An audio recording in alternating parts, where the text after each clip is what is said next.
Welcome to Senior Chapel. For some of us, this year has flown by. For others, it has dragged on and on. Either way, one thing is for sure. After this year, the lives of our seniors will change dramatically. Some of us will be going off to various colleges. Let me correct that. Some of us will be going off to Dordt. Some of us will be going off to run our own business, like he has been doing every day instead of school anyway. Some of us will be going to AIT. Some of us will be heading to work the minute they graduate, or maybe they'll even skip graduation. We'll see who shows up. Some of us will be going out on a limb and traveling all the way to Sioux City for college. Others will stretch themselves even further and go to Northwestern. One thing is for sure, whatever path each of us seniors take, it will be a great change from where they are now. And that is not always an easy choice to make. One choice. One choice can make a huge difference. One choice can change a life. Each and every day, we are faced with hundreds of choices. We choose when to wake up, what to wear, what to eat, who to hang out with. We choose how to act at school and to our teachers. We choose how to act with our friends. We choose. But some things are out of our control. We can't choose how everyone else acts at school. We can't choose what they do on the weekends. We can't choose. What happens when your choice takes away someone else's? When your choice changes a life in a split second. When your choices take away someone else's choices forever. Julie Vanderwell is one amazing woman who knows what the difference one choice can make. Seniors are faced with hard decisions left and right. This senior chapel may not be done by the seniors, but it is sure for the seniors. Let us all remember the difference our choices can make. Please help us welcome Julie Vanderwell to Unity Christian this morning. Thanks,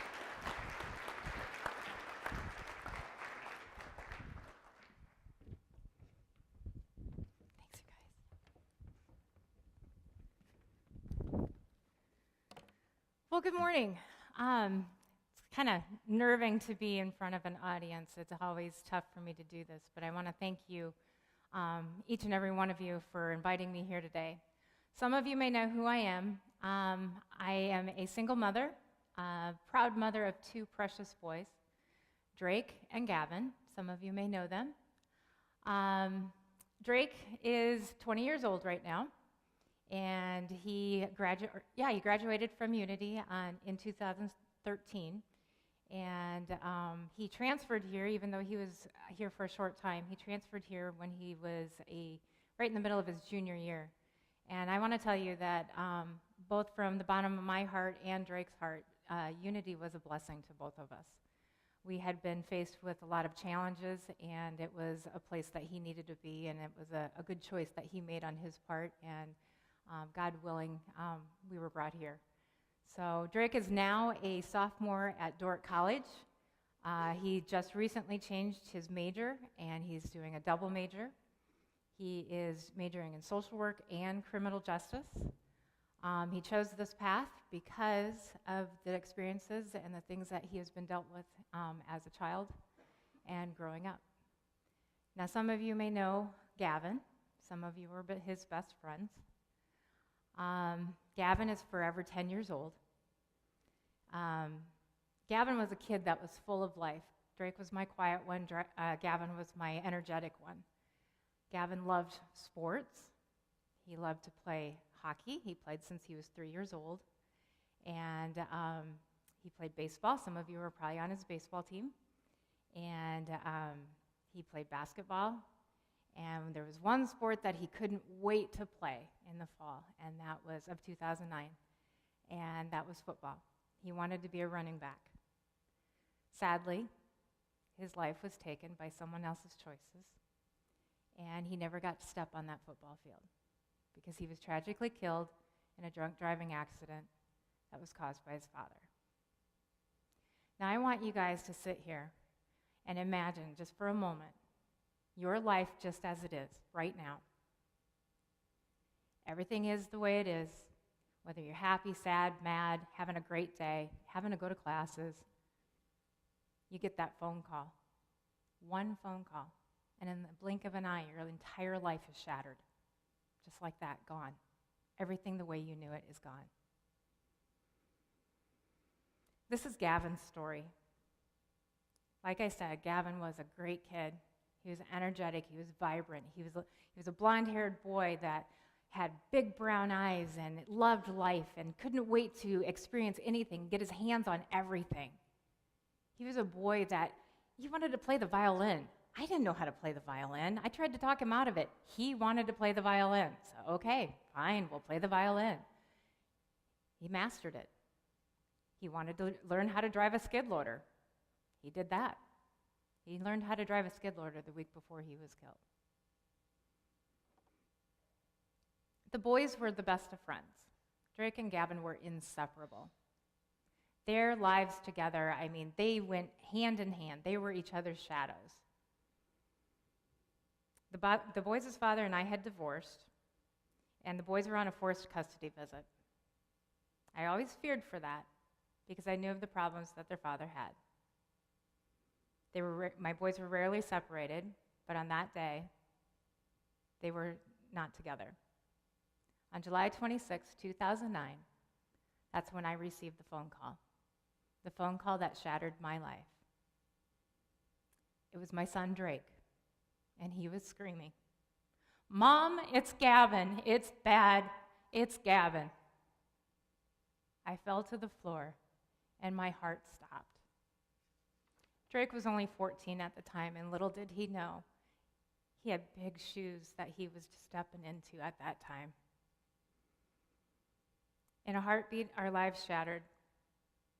The boys' father had been drinking on a beautiful Sunday afternoon. He had no license. He had no insurance. He drove down the road, not even 2 minutes. He had placed Gavin in the car with no seatbelt, in the front seat where legally he should have been in the back seat. Drove down that road, put car number 1 off the road. Continued driving, car number 2 into the ditch. When he hit car number 3 head on, killing Gavin instantly and seriously injuring another innocent victim. I have nightmares of what Gavin saw coming that day. I still have nightmares. You guys have to understand, choices matter. Your choices matter. And I'm not talking about choices of what to wear.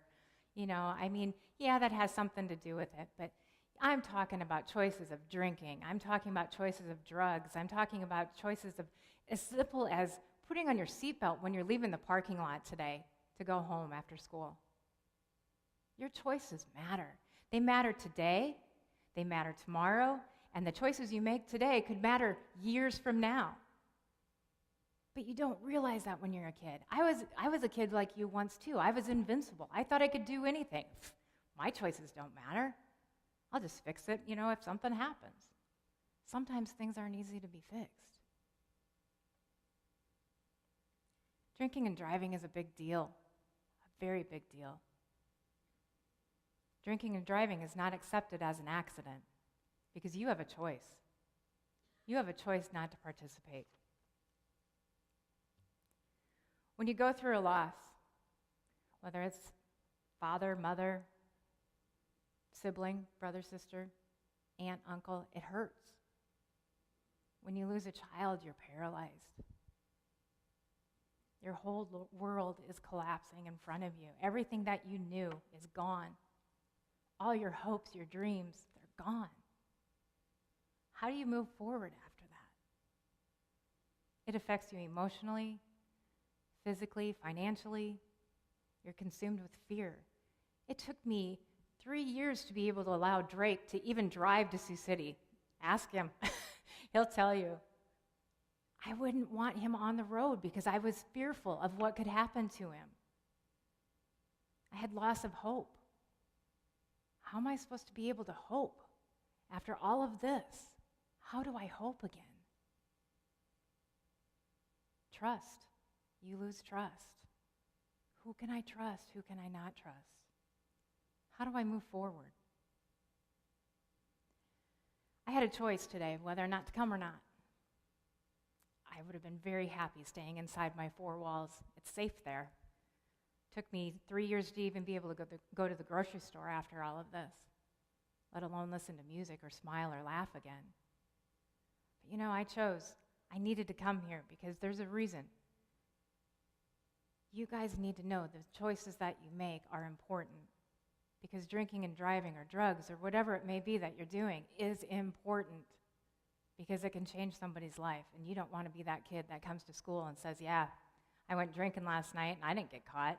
Or, yeah, I went drinking last night and I drove and guess what? I hit something, but I don't know what it is. You don't want to be that kid. Nobody wants to. And that's why I'm here, to make sure that I can maybe touch one of you out here, just one of you, because then I know I'm doing my job right. Holidays and birthdays, they used to be big celebrations, in our house. And today, they're simple reminders that Gavin's not with us. Gavin's story is important. Gavin's life was stolen by somebody else's choices. Drake's childhood was stolen. My life as I knew it was stolen.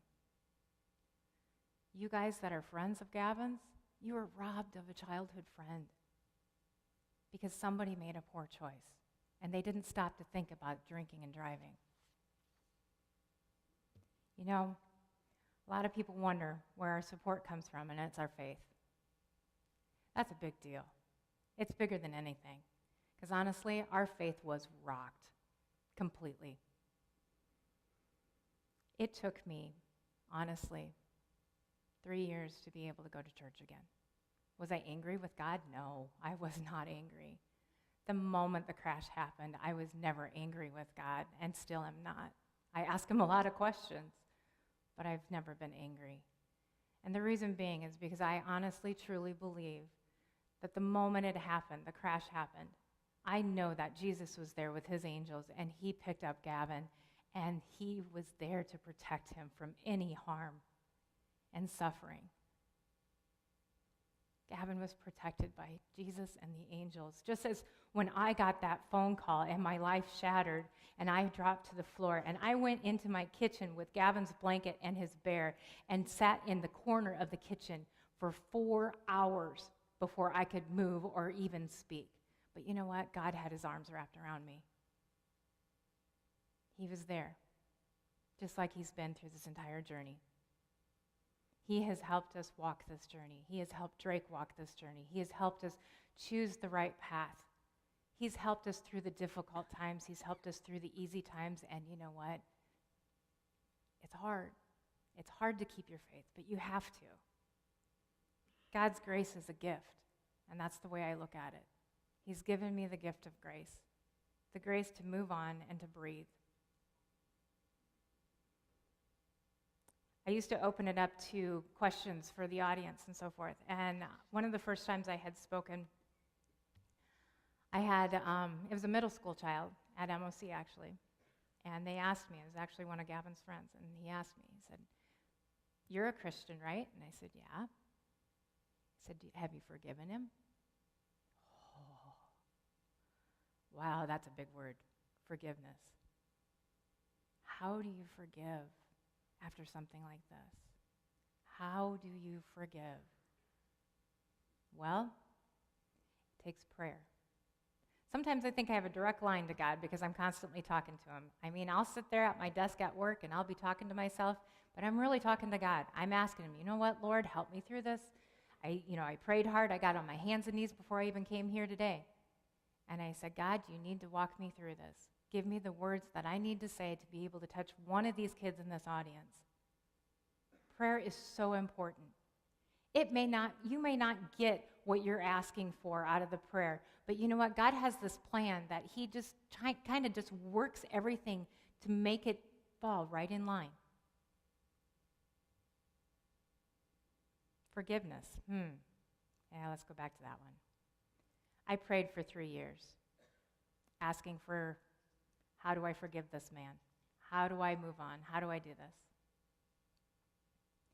Well, honestly, it took going to one parole hearing, and that was last year. And what we did As we saw what we saw, we heard what we heard, I walked away from it, and I said, I forgive him. And the reason being is God forgave all of us of our sins. God is there for us. I need to forgive this offender for what he has done to me and my family. I need to move on. I need to forgive for myself. I need to forgive for Jesus. I need to forgive for my son Drake, and I need to most of all forgive because of Gavin. And for all of you. Because if I can't forgive, then why am I here? It's hard. Does it mean I want to hang out with him? No. But I'm going to forgive him, and I do. And that's what prayer can do. My hope today is that your choices will make a difference in somebody's life. Take the keys away from that kid that's planning on getting in the car. Ask them to stop and think about where their life is going and what path that they're on. Life is tough, and you're forced to do things that you don't want to do. You have to listen to your folks, your parents. But you know what? It's all a part of it. They've lived it. So hopefully by listening to your parents and listening to your teachers, you can gain some of the advice that you are looking for. And it might not make sense now, but it'll make sense later. Just like your choices right now, you don't think are going to matter now, but they're going to matter later. I have a couple facts for you that I've received from Mothers Against Drunk Driving and also from crime victims advocates. Did you know that an average drunk driver has driven drunk 80 times before the first arrest? 50 to 75% of convicted drunk drivers continue to drive on a suspended license. About 1/3 of all drivers arrested or convicted of drunk driving are repeat offenders. Each day, people drive drunk almost 300,000 times, but only fewer than 4,000 are arrested. That's in one day.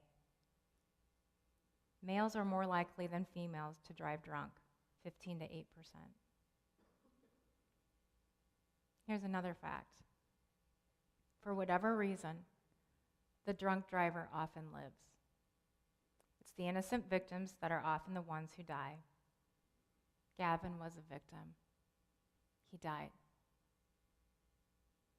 His father was drunk, and he lived. I'm here telling you about the pain that it can cause. I don't want you to be the cause of someone else's pain and taking away someone else's choices in life. I'm asking you and I'm pleading with you to think about your choices. Drunk driving is not an accident or a mistake. It's a choice, just as physical child abuse is a choice. Rather than a fist, the weapon is the motor vehicle. I miss Gavin's smile. I miss his hugs. I miss my boys' laughter. I miss them playing in the backyard when they played football. I miss them playing basketball on the front driveway. I miss them rollerblading in the kitchen floor. I miss them playing hockey together and breaking windows of the house.